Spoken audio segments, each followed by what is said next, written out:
Para kay Duterte supporter Alvin Zarzate, hindi dapat nakaangkla sa mga pahayag ni Vice President Sara Duterte ang magiging desisyon ng International Criminal Court, ICC, kaugnay ng mga investigasyong may kinalaman sa dating administrasyon.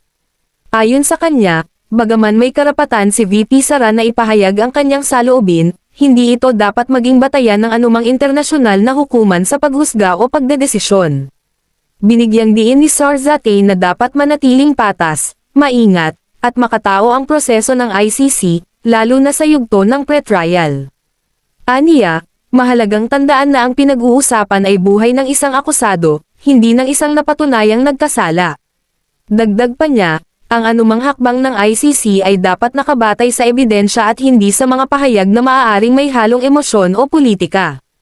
Para kay Zarzate, nararapat lamang na igalang ng mga internasyonal na institusyon ang soberanya ng Pilipinas at ang kakayahan ng bansa na magpatupad ng sariling hustisya.